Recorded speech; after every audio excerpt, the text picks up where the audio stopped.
You're talking to the Rolex wearing, diamond ring wearing, kiss stealing, wheeling dealing, limousine riding, jet flying, son of a gun, and I'm having a hard time holding these alligators down. Woo! G5 Jeff TV, hit the subscribe button, hit the like button. Please share this video. Support your boy. Support good content at all times. Follow me on Instagram and Twitter at BoxWithG5 Jeff TV. That's BOXWIT G5 Jeff TV. And if you guys don't mind, hit that bell icon so you can be notified when I drop that heat. Dillian Whyte and Kubrat Pulev is going to purse bid May 10th, 2018. in New Jersey, the IBF final eliminator.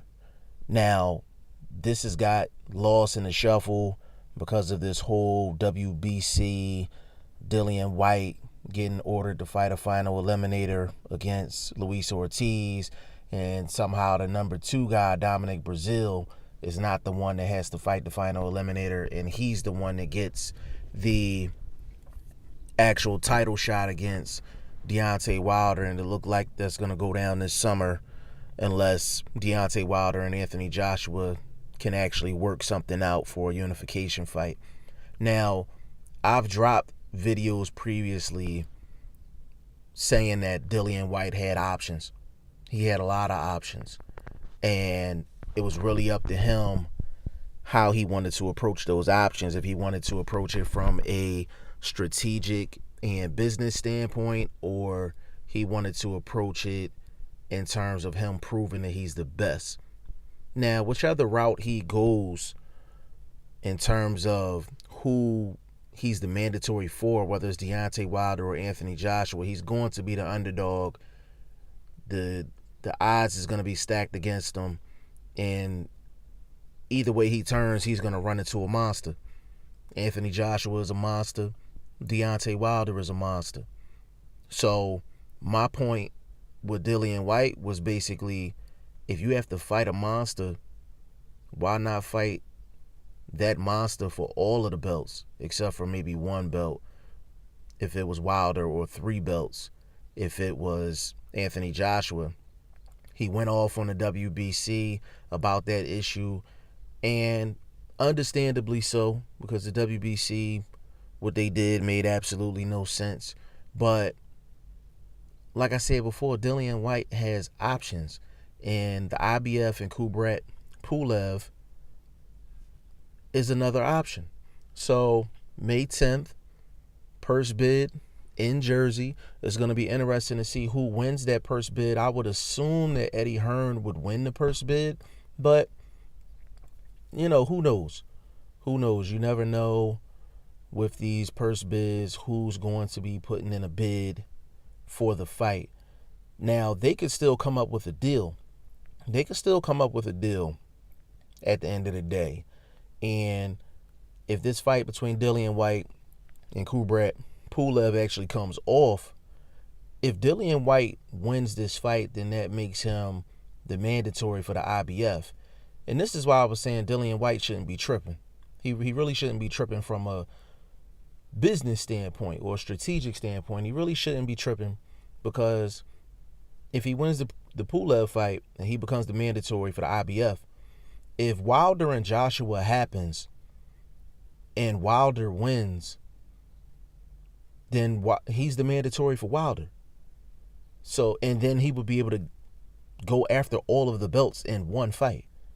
But if Joshua wins in a unification against Deontay Wilder, then he's Joshua's mandatory, and he can face Joshua for all of the belts, all of the marbles.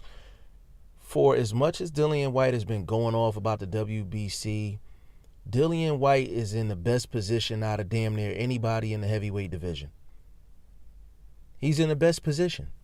He's in the best position. He is the top guy in multiple sanctioning bodies, and we're losing sight of that because of the WBC president, Mauricio Suleiman, you know, kind of just making up rules on the fly. And then he tried to explain it on, I think I've seen it on the ES News video.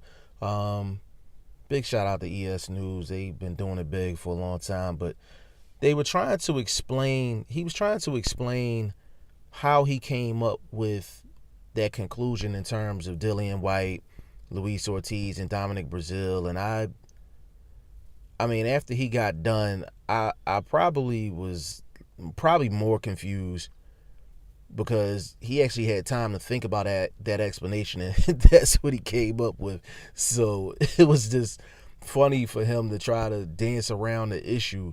Like, basically, they had a backdoor deal going on with Dominic Brazil. Like, they had a backdoor deal going on. That's just point blank, period. In no other sport does the number 2 ranked guy get special privilege over the number 1 ranked guy. In basketball, if you're the number 1 seed, you get the home court advantage over the number 2 guy. In football, if you're the number 1 seed, then the number 2 seed has to come to your hometown in your field to play.